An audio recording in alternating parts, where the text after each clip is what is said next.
First ever factory outlet Mukunda jewellers ఇప్పుడు చందానగర్ లో April 19th గొప్ప ప్రారంభం.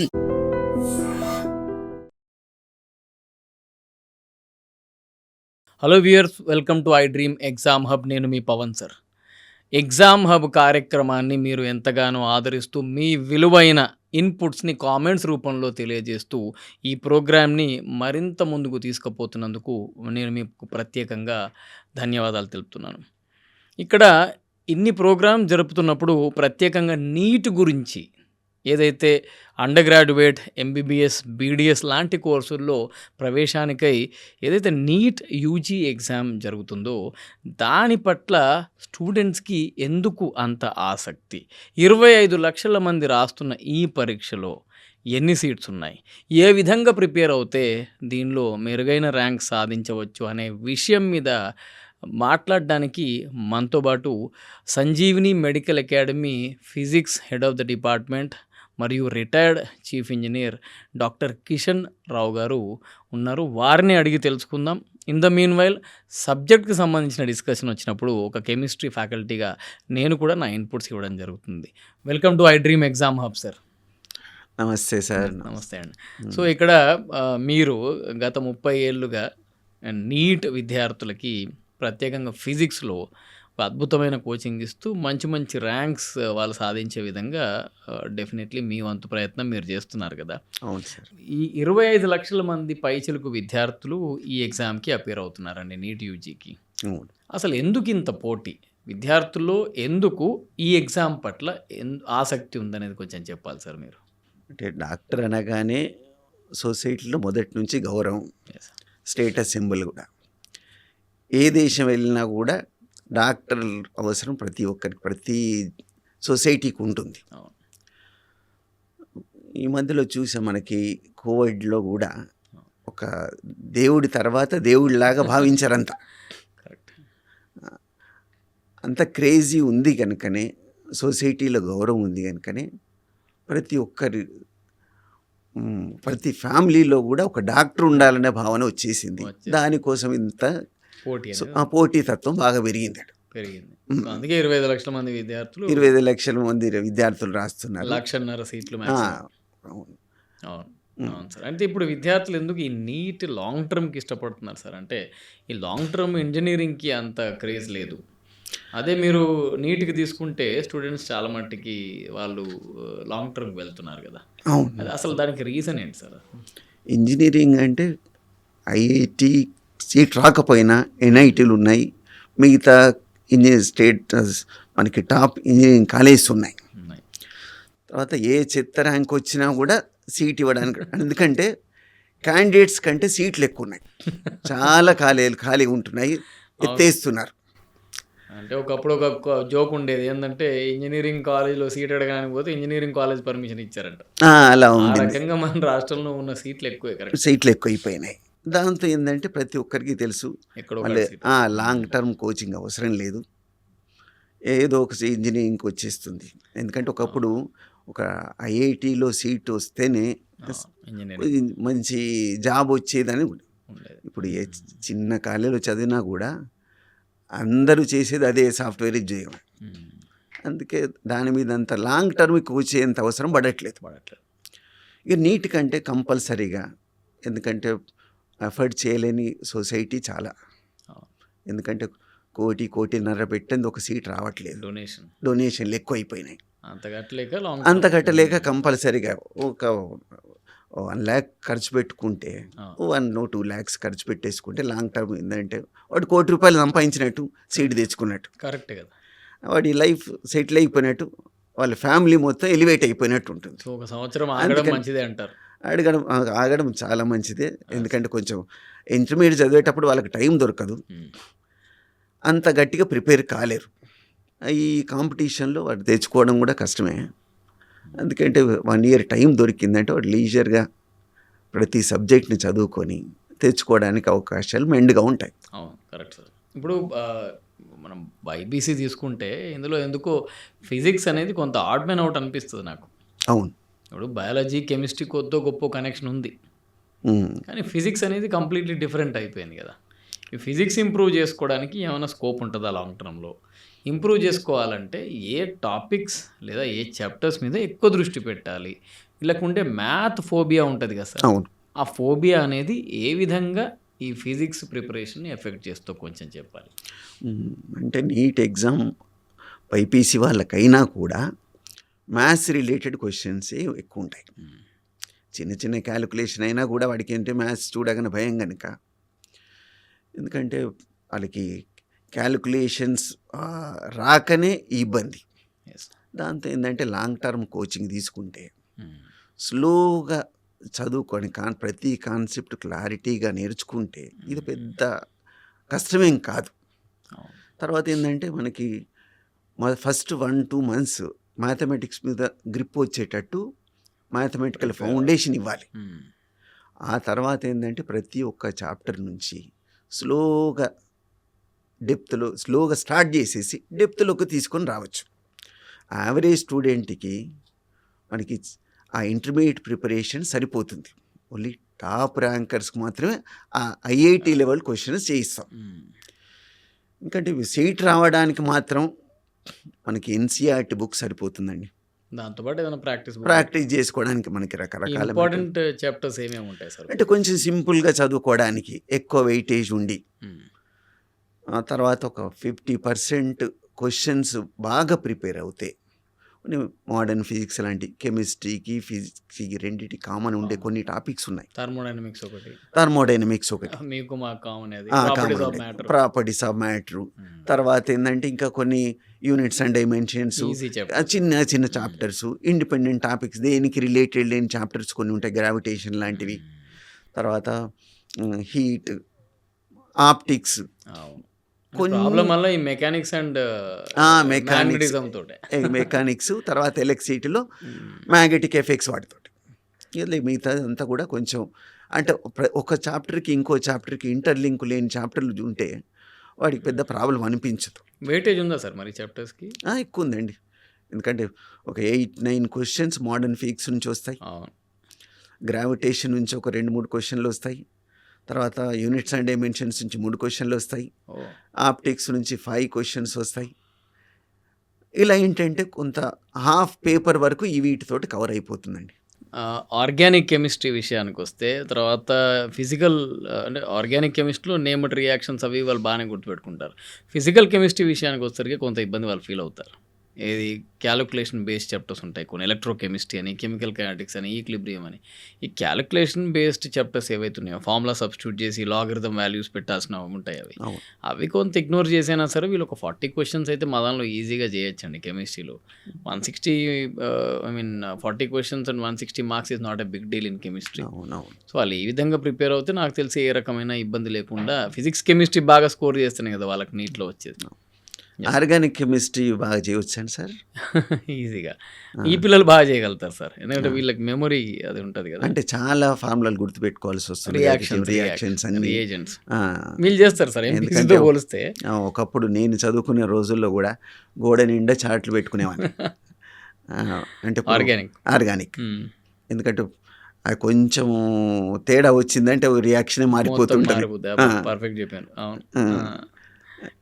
ఐసోమెరిజంలో కూడా ఎంతో డెప్త్ ఉంది. కరెక్ట్ చెప్పాను. బట్ దట్స్ ఓకే సార్, అంటే it is manageable compare to the fear that they have in physical chemistry. తర్వాత అలాగే థర్మోడైనమిక్ కాన్సెప్ట్స్ కూడా ఫిజిక్స్లో చదివినది ఒక రకంగా, కెమిస్ట్రీలో చదువుకుంది ఒక రకంగా ఉంటాయి. మైనస్ ప్లస్ సైన్స్ మారుతాయి అంతే. అవును, ఎస్ పర్ఫెక్ట్. మోడర్న్ ఫిజిక్స్ అయితే మొత్తం మన ఇద్దరిది కామనే. అవును, స్టేట్స్ ఆఫ్ మ్యాటర్ కూడా అంతే. ఇక ఫిజికల్ కెమిస్ట్రీ కంటే మీరు అన్నట్టు కొంచెం మ్యాథమెటికల్ క్యాలిక్యులేషన్స్, మోలారిటీ అవన్నీ ఉంటాయి.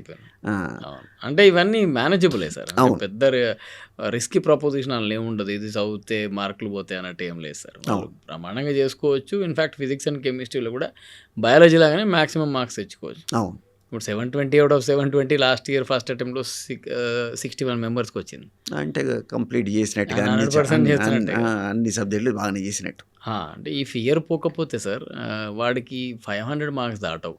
అవును, అవుట్ ఆఫ్ 720. సో 500 మార్క్స్ దాటిన పక్షంలో ఖచ్చితంగా ర్యాంక్ అనేది కొంచెం కష్టమే. అవును, ఎస్ సార్. అయితే ఇక్కడ నాకు అంటే ఏ రకమైన కరికులం ఫాలో కావాలి సార్? ఒక కోచింగ్ సంస్థగా సంజీవినిలో ఏం కరికులం ఫాలో అవుతున్నారు? అంటే ఏం చేస్తారు? అంటే ఏ ప్రోగ్రామ్ రన్ అవుతుంది so that student is able to perform? Of course results is in the God hands అంటారు కదా. అవును. పర్ఫార్మెన్స్ ఇంప్రూవ్ చేయడానికి ఏంటి అసలు ఎట్లాంటి స్కెడ్యూల్స్ ఫాలో అవ్వాలి? ఏం ప్రోగ్రామ్ ఫాలో అవ్వాలి? అంటే మెయిన్గా ఎన్సీఆర్టీ బుక్సే ఫాలో అవ్వమని చెప్తాం. తర్వాత ప్రతి చాప్టర్కి ఫస్ట్ 1 గంట క్లాస్ తీసుకున్న తర్వాత వాళ్ళు కొంత వర్క్ ఇచ్చేసి వాడికి ఎంతవరకు అర్థమైందని కొంచెం చెక్ చేయాల్సి వస్తుంది. వాడికి బోర్డు మీద ఒక ప్రాబ్లం చేయించినప్పుడు అలాంటి ఒక 10 క్వశ్చన్స్ అన్న చేయిస్తే వాడికి అది భయం పోతుంది క్యాలిక్యులేషన్ అంటే. అలా ఏంటంటే తర్వాత అలాంటి ప్రాబ్లమ్స్ అన్నీ కూడా నీ బుక్లలో ఎన్ని రకాల మెటీరియల్ చదువుకున్నా పర్లేదు, అవన్నీ కలెక్ట్ చేసుకొని ఒక తయారు చేసుకోమని, దాంట్లో డౌట్లు ఏముంటుండగమని హోంవర్క్ లాగా ఇస్తాం. ఓకే. అంటే మెయిన్గా ఒక్క బుక్ మాత్రం థరో చేయమని, వాడికి ఇంట్రెస్ట్ ఉందంటే మిగతా మెటీరియల్ చూడమని, అంతేగాని సంవత్సరం మొత్తం అది ఇది వెతుక్కుంటే ఏది చదవకుండా అలా ఉండకుండా చూడమని సజెస్ట్ చేస్తుంటాం. ఇంతవరకు ఏంటంటే పర్ఫార్మెన్స్ వైజ్ బాగానే చేస్తున్నారు. రిజల్ట్స్ చూడాలి. రిజల్ట్స్ అనేది మన చేతిలో లేదు. ఎగ్జామ్ ఫోబియా అనేది ఉంటుంది కదా ఇప్పుడు పిల్లల్లో. మరి అది ఓవర్కమ్ చేసుకోవడానికి వీళ్ళు ఏం చేయాలి? ఆఫ్ కోర్స్ మీరు అన్నట్టు ఇంటర్మీడియట్ టెక్స్ట్ బుక్స్ లేదా ఎన్సీఆర్టీ టెక్స్ట్ బుక్స్ అని బ్రహ్మాండంగా చదువుకొని థియరీ పార్ట్లో ప్రాక్టీస్కి వాడు ఒక బుక్ చేసుకొని సెల్ఫ్ అసెస్మెంట్కి ప్రీవియస్ ఇయర్ క్వశ్చన్ చేసుకొని సరిపోతుంది. సబ్జెక్ట్ 3 గంటలు సరిపోద్ది అనుకుంటా. అవునవును. సబ్జెక్ట్కి మనం 3 గంటలు స్పెండ్ చేస్తే పిల్లోడితో 12 గంటలు ఇంకేం కావాలి సార్? 4 సబ్జెక్టులు అదే బ్రహ్మాండంగా చేయొచ్చు. అంటే అర్లీ మార్నింగ్ లేవగానే ఫ్రెష్గా ఉంటుంది కనుక వాడికి ఫిజిక్స్ చదవమని చెప్తాం. పర్ఫెక్ట్. ఇక ఆ తర్వాత వాడి ఇంట్రెస్ట్ని బట్టి కెమిస్ట్రీ చదువుకుంటాడా, బయాలజీ చదువుకుంటాడో, అవును రోజు ఇంట్రెస్ట్ బయాలజీ కనుక నైట్ చదువుకుంటాడు. అది ఎప్పుడన్నా చదువుకున్నా నడుస్తుంది. అవును. కనీసం 3 అవర్స్ అని ఒక సబ్జెక్ట్ కేటాయించమని చెప్తాం ఇప్పుడు ఈ షార్ట్ టర్మ్లో. అవును సార్. తర్వాత మనకి చేసుకున్న ప్రాబ్లమ్సే, చేసుకున్న క్వశ్చన్సే, వాడు చదివిన మెటీరియలే మళ్ళీ ఒకసారి రివైజ్ చేయమంటాం. అలాగే ప్రతి చాప్టర్కి వాని ఓన్ షార్ట్ నోట్స్ తయారు చేసుకుంటే బాగుంటుంది. ఎందుకంటే ఎగ్జామ్ టైప్లో ఎవరిదో మెటీరియల్ అంటే మళ్ళీ దాంట్లో ఇంకేదో కొత్త పాయింట్ వచ్చిందంటే వీడు చదివినాడో లేదో అని, తర్వాత ఆ లాంగ్వేజ్ అర్థం చేసుకోవడానికి కూడా వాడికి కష్టం అనిపించవచ్చు. వీడు ఎవరిది వాడు రాసి పెట్టుకుంటే అది అంటే మనకి ఈ ఎగ్జామ్ ముందు పోవడం, ఎగ్జామ్ ముందు రివైజ్ చేసుకోవడం చాలా సింపుల్ అయిపోతుందని నా ఉద్దేశం. అంటే ఈ టిప్ అనేది బహుశా ఈ ఇయర్ రాస్తున్న పిల్లలకు కూడా ఉపయోగపడుతుంది. అవును. ఇప్పుడు మాక్ టెస్ట్లు ఎక్కువ రాసి మాక్ టెస్ట్లు ఎక్కువ రాయాలి, అసెస్మెంట్ చేసుకోవాలి.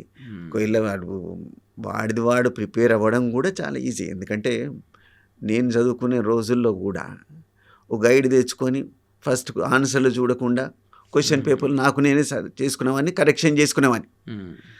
ఎక్కడ తప్పు అయిందో మళ్ళీ ఒకసారి ఆ తప్పు ఇంకోసారి జరగకుండా చూసుకుంటాం. ఇప్పుడు ఏంటంటే మళ్ళీ కాలేజీలో టెస్ట్ పెడతారు, మన టెస్ట్ ఇక్కడ ఉంటుంది టెస్ట్, తర్వాత బయట మనకి పేపర్లు దొరుకుతాయి, ఆన్లైన్లో కూడా చాలా దొరుకుతుంటాయి. అటువంటిప్పుడు ఏంటంటే వీడికి అసెస్మెంట్ కొంచెం ఈజీయే. ఇప్పుడు ఏమన్నా నోట్స్ రివైజ్ చేసుకోవాలా సార్ వాళ్ళు ఎగ్జామ్ రాసే పిల్లలు? వాడు రాసి పెట్టుకున్న మెటీరియల్ చూసుకోవాలి తప్ప ఇప్పుడు కొత్త మెటీరియల్ చూడడం అంటే అంత కొత్త టాపిక్ టచ్ చేయకూడదు. మరి ఇప్పుడు 520కి 500 మార్కులు రావాలంటే అసలు చాలా అక్యురసీ మెయింటైన్ చేయాలి సార్. వీటి గెస్ వర్క్ పోవడానికి కూడా వీల్లేదు కదా. అవును. గెస్ వర్క్ పోయిందంటే నెగిటివ్ మార్క్స్, నెగిటివ్ పోతుంది. మరి ఒక్క నిమిషంలో క్వశ్చన్ సాల్వ్ చేయడం అనేది కాంప్లికేటెడ్ కాదా సార్? అంటే ఆల్రెడీ కాన్సెప్ట్స్ క్లారిటీగా వచ్చి ఉంటే తర్వాత ఏంటంటే థియరిటికల్ క్వశ్చన్స్లో కొంచెం లాజిక్ మిస్ అయ్యిందంటే ఒకదానికొకటి పెట్టేస్తారు. అది కొంచెం ప్రాక్టీస్ తోటి పోతుందండి, పెద్ద కష్టమేం కాదు. ఎందుకంటే అదే టైప్ క్వశ్చన్ కొంచెం మళ్ళీ అడిగితే ట్విస్ట్ చేసి అడుగుతారు. కాన్సెప్ట్ అయితే మారదు, అందుకే కొంచెం ఆన్సర్ చేసే ముందు బాగా ఆలోచన చేసి పెడితే పెద్ద అంటే ఎక్కువ డెప్త్ ఏం అవసరం ఉండదండి. ఎక్కువ అవసరమే ఉండదు. అంటే నెగిటివ్ మార్క్స్ రాకుండా మ్యాక్సిమం స్కోర్ చేసే ప్రయత్నం చేయాలి. వీళ్ళు బయాలజీలో నాకు తెలిసి మ్యాక్సిమం స్కోరింగ్ సబ్జెక్ట్ అది 300 అబోవ్ తెచ్చుకోవాలి. అది మెయిన్ ఫుడ్ అదైతే కర్రీస్ మిగతావి అన్నట్టు అంతే. కానీ ఇవే ఇంపార్టెంట్ కదా, ఇది లేని ఫుడ్ టేస్ట్ ఉండదు. ఫిజిక్స్ అంటే అన్నీ ఉండాలి. అన్నీ ఉండాలి. సో ఫిజిక్స్ అండ్ కెమిస్ట్రీ మీద ప్రాపర్గా బ్యాలెన్స్ చేస్తూ చేయాలి. డిసైడింగ్ ఫ్యాక్టర్ కదా సార్. అవును. ఇప్పుడు నేను వాళ్ళ ఒక స్టూడెంట్తో మాట్లాడుతున్నప్పుడు తను ఏమన్నాడంటే నాతో క్యాజువల్ డిస్కషన్, బయాలజీ నేను బాగా చేస్తున్నాను సార్, నాకు కొంత ఫిజిక్స్లో మార్క్స్ తగ్గుతున్నాయి, కొంత డిప్రెసింగ్ ఉంది అని. ఎగ్జామ్ ఇప్పుడు రాయబోతున్నాడు వాడు May 4th రోజు 2025 మే నీట్ ఎగ్జామ్ మేలో రాయబోతున్నాడు. ఆ పాయింట్కి నేను ఇచ్చిన ఒక చిన్న సలహా వాడికి బాగా వర్కౌట్ అయింది. ఇప్పుడు నువ్వు పోగొట్టుకుంటున్న మార్కులు ఏవైతే ఉన్నాయో, ఫర్ ఎగ్జాంపుల్ ఫిజిక్స్లో 80 వస్తున్నాయి అన్నాడు. ఆ పోయిన నువ్వు ఎంత ఎక్స్పెక్ట్ చేస్తున్నావు ఫిజిక్స్లో అంటే, సార్ నేను 100 to 120 అన్నాడు. అంటే 20 to 40 మార్క్స్ నువ్వు అయితే షార్ట్ ఫాల్ ఉన్నావో అది కెమిస్ట్రీలో ఇంప్రూవ్ చేసుకోమని చెప్పాను. ఇప్పుడు నువ్వు కొత్తగా ఫిజిక్స్ నేర్చుకోవడానికి లేదు కదా, బ్యాలెన్స్ చేసుకో. నీకు బయాలజీలో ఎంత వస్తున్నాయని చెప్పా అడిగా. బయాలజీలో ఎంత వస్తున్నాయి అంటే 320, 310 అట్లా వస్తున్నాయి అన్న. ఒక 10 అక్కడ కూడా పెంచుకో. నీకు ఇష్టమైన సబ్జెక్ట్ మీద ఎక్కువ ఫోకస్ పెట్టి టైంలో రాని దాని గురించి ఆలోచించుకుంటూ ఉన్నా అంటే ఇవి కూడా పోతాయని చెప్పడం జరిగింది సార్. ఇప్పుడు ఈ టైంలో డిప్రెషన్కి వెళ్ళాడంటే ఇంకా పోయిన సబ్జెక్ట్ అంతా పోతుంది. So thank you very much sir, me valuable guidance ఇచ్చారు. సో ఎవరైతే స్టూడెంట్స్ నీట్ 2025 రాయబోతున్నారో గుర్తుపెట్టుకున్నానా, మీకు పోటీ క్వాంటిటేటివ్గా మాత్రమే ఉంది. 25 లక్షల మంది విద్యార్థులు రాస్తున్న మాట మాత్రం నిజమే. అయితే ఇందులో క్వాలిటేటివ్ కాంపిటీషన్ ఇచ్చే వాళ్ళ సంఖ్య మ్యాక్సిమం ఒక 2 to 3 lakhs వరకు ఉంటుంది. ఉన్న సీట్లు మీకు తెలుసుగా 1,00,000 వరకు ఉంటాయి. అంటే 1:2 మ్యాక్సిమం రేషియోనే ఉంటుంది. సో ఎట్టి పరిస్థితుల్లో ఆందోళన చెందవద్దు. రెండోది, మీకు ఇష్టం ఉన్న సబ్జెక్ట్స్, ఇష్టం ఉన్న కాన్సెప్ట్స్ మీదనే ఇప్పుడు మీరు దృష్టి సారించాలి. మూడోది, మీకు రాని ప్రశ్నల్ని అస్సలు టచ్ చేయకండి. నెగిటివ్ మార్క్స్ ఉంటాయి కనుక గెస్ వర్క్ అసలు చేయొద్దు. టైం మేనేజ్మెంట్ ప్రాపర్గా ఉండే విధంగా చూసుకోండి అన్న. ఒక్క క్వశ్చన్ని 1 నిమిషంలో సాల్వ్ చేయాలంటే నువ్వు అక్కడ టైం వేస్టేజ్ చేయకుండా జాగ్రత్త పడాలి. ప్రత్యేకంగా క్యాలిక్యులేషన్స్లో ఏదైనా క్వశ్చన్ బై ఛాన్స్ 2 నిమిషాలు దాటుతుంది, 1.5 నిమిషం దాటుతుంది అంటేనే ఆపేయండి, వేరే క్వశ్చన్కి ఇమీడియట్లీ షిఫ్ట్ అయ్యండి. మీకు ఇష్టమున్న ఆర్డర్లోనే పోండి. మీకు ముందు బయాలజీ అటెంప్ట్ చేయబోదు అయితే బయాలజీ సీక్వెన్స్లోనే పోండి. కాకపోతే ఫిజిక్స్ని లాస్ట్లో పెట్టకండి, ఎందుకంటే అక్కడ మీరు కొంత ప్యానిక్ అయ్యి నెగిటివ్ మార్క్స్ తెచ్చుకునే ఛాన్సెస్ ఉన్నాయి. మీరు ముందు బయాలజీ చేస్తే తర్వాత ఇమీడియట్లీ ఫిజిక్స్ చేసి లాస్ట్కి కెమిస్ట్రీ చేయండి. సో ఈ విధంగా ఒక సీక్వెన్స్ ప్రయత్నం చేయడం ద్వారా మీ ర్యాంక్ని మెరుగుపరుచుకోవచ్చు. Thank you for watching.